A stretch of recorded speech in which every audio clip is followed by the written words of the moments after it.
So another universe bites the dust. Unfortunately, this time it was Gowasu's. He didn't even get to go back home and check his subscription feed for the newest videos from his GodTube creators. My favorite Gowasu quote of all time is definitely, "Come on, come on." Sorry if I sound a little bit nasally. I've been trying to fight a cold. Because of the way this episode ended, I think it's for sure setting up Gohan to be super angry by the end of the tournament, because he's kind of like becoming aware of the consequence. Like, wow, you just eradicated an entire universe. He's just there staring at the locket that belonged to, what was it, Obuni, I think was his name? Locket of a family. So it's kind of like that kind of stuff just kind of makes the stakes real in the mind of the characters. And even when Piccolo tells him it's time to go, we gotta go, like, argh, you know, just clenching those fists because he's pissed, and understandably so. You got the Daishinkan looking at, you know, with this very, very like apathetic type of look, and then Zeno just like a little kid, bye-bye. It's not a very empathetic reaction when you decide to commit genocide. So I definitely think that by the end of the tournament, Gohan is gonna, at the very least, call out the Daishinkan and possibly Zeno.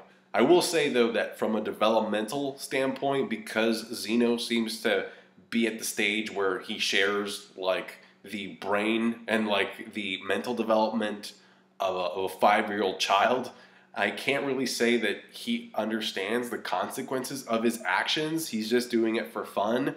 Versus the Daishinkan, I'm like, oh no, this guy is way smarter than Zeno. It almost seems like he's the one pulling the strings at this point. The episode starts with Brianne versus 17, and I have to say, I fully enjoyed the fact that 17 is actually adopting the theatrics of the girls from Universe 2. I mean, even his dialogue changes, and I'm guessing that his train of thought was something like, this is so ridiculous, I already know it's like really ridiculous, I might as well have some fun with this, you know? So he like says like, yeah, Brianne, let's see what's more powerful, your love or my wish. So they start going at it, and surprisingly, or maybe not so surprisingly, they seem pretty evenly matched. There was a point where 17 in the beginning starts pushing Brianne back, but for the most part, they seem to go toe-to-toe fairly equally. With Brianne's most impressive feat in the episode being that she actually manages to smash the android barrier. And I've read some comments of people complaining about fake tension in the tournament, especially when it comes to Goku's character. For those of you who don't know, fake tension, what people say when they mean fake tension is the fact that Goku remains in his base form despite the fact that he could easily overpower his opponents. Like in this case when he was fighting Rosie, why didn't he transform? That's what a lot of people have been complaining about. And we're not talking like, you know, overkill Super Saiyan Blue, but Super Saiyan 2, he has all these modes in reserve that he doesn't use. So the problem that people have is like, I know that if you wanted to, you can just transform and overpower like these rosy little bombs that she was sending at you, which at the end he does, and he does so by staying in base, surprisingly enough. And that was cool. He actually has a pretty cool line. It is like, your fighting style was worth studying, which happened to be the exact same line that 17 said last episode before eliminating his opponent. But then again, 17 did show up with his android barrier to protect Goku from the detonating blast, so your brain kind of begins to think, I wonder what would have happened if 17 hadn't been there. And I think a lot of it also goes back to a comment that Beerus had in the episode, and also Piccolo had in the episode, in which both of them kind of like tell Goku, don't let your guard down. I mean, I personally think that's just super intentional, that he doesn't have his guard up, but it'll be interesting to see if that has consequences for him later on. Anyway, the Yadradian shows up and uses instant transmission to prevent the elimination of both girls. At least that's what I assume would have happened had they stayed at the edge. And it turns out, if you look at the background in this picture, that the Yadradian actually has fangirls. So there you go. Universe 2, the universe of love. He takes out the 8th participant from Universe 10. You know, just gotta wrap it up. You know, you gotta eliminate Universe 10. You might as well have the Yadradian push somebody out of the platform. We go to Gohan and Piccolo, and Gohan is fighting Pooh Bear, Winnie the Pooh Bear. I'll make you float by punching you upward, yeah. Because he's like a giant ball. And I will say that the one thing that I thought throughout the sequence is, wait, where's Magetta? Weren't you guys supposed to be like a team when you were fighting Vegeta? What happened? Why is he fighting solo? I thought, you know, they had like this whole team set up. So that takes care of Botamo. First elimination for U6, even though Gohan did not fight in the previous tournament when Universe 7 was fighting Universe 6. Goku told him about Botamo, and he came up with a counter on his own. That's why he asked Piccolo, let me fight this guy by myself. Botamo tries to do one final Hyper Beam before he leaves. Doesn't do anything because Gohan blocks it like a boss. And then we have the final 2 contestants from Universe 10. And one of them lands a pretty mean hit on Piccolo's face in the beginning of the fight. But that's pretty much it, because then Piccolo detonates all these energy blasts near him. He faints on the platform, and he just takes out the trash. Easy peasy. By the way, I'm assuming you watched that new episode preview. Goku goes Super Saiyan God next week. Let's talk about that. So this is going to be a pretty hot topic, a point of discussion within the community. I can already tell. You know, when I saw that preview, my jaw dropped. I was like, wait, what? What's going on? You mean to tell me that all this time Goku could go Super Saiyan God at will? And he's been keeping it in storage all this time, spamming Super Saiyan Blue for whatever reason. I hope there's an explanation for it. In fact, there better be an explanation for this. And here's what my take on this is. So we know that Goku and Hit are teaming up against the guys from Universe 11, right? There's a tag team going on.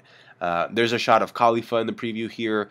So my best guess is that they perform the ritual. I've said this before in other videos, but you know, it's kind of a coincidence that you literally have 6 Saiyans and you need the 5 Saiyans to perform the ritual for Super Saiyan God. So it might be the case that they actually come together to transfer Goku, well, to transfer their ki to Goku, because they know that he's helping Hit. So Khalifa, Kale, and Kaba actually agree, because it's like, well, you know, they're actually fighting together. They're on the same team at this point.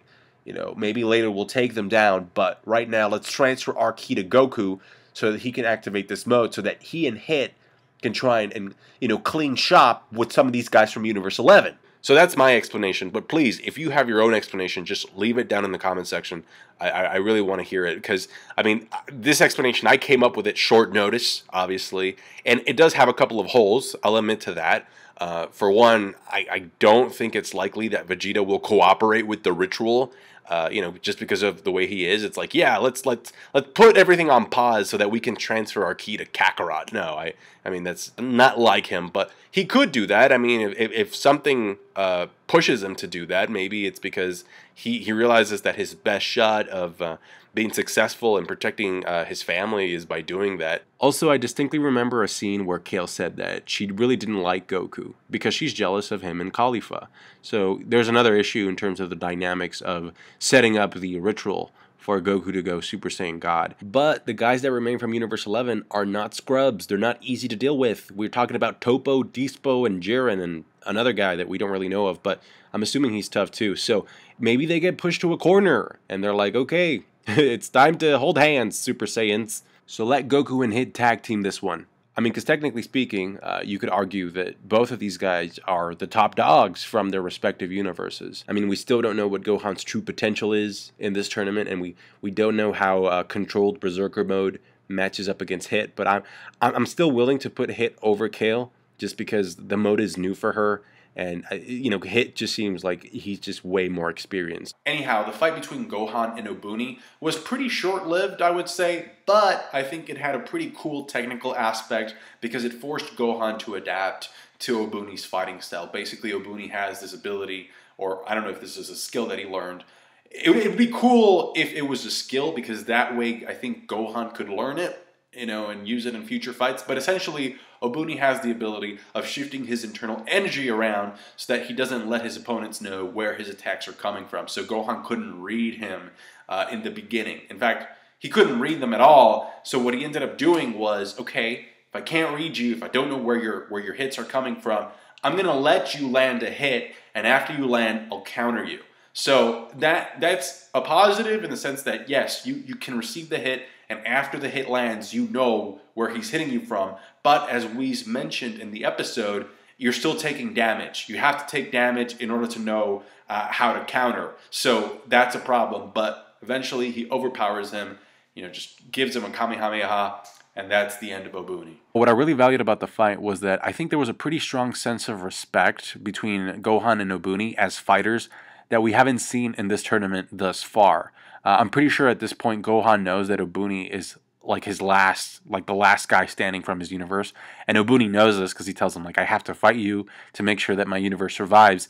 And even as they're fighting, there's a very, very strong sense of respect amongst each other. And even Obuni asks him, hey kid, like, what's your name? I want to know what your name is to see who I'm fighting. And he tells him, I'm Son Gohan from Universe 7. He's like, okay, I'll remember you. It's been a pleasure. So it's not like he was a bad person or anything. It's just like, unfortunately, the rules of the game are established, and it's either our verse or your verse. So it creates a sense of mixed feelings for the viewers, and it kind of, again, sets up Gohan to be very angry by the end of the episode. That's it for me, you guys. Thank you so much for watching. Please like the video if you did. I appreciate that. Subscribe to my channel if you haven't already, because I do Dragon Ball Super reviews every Saturday night.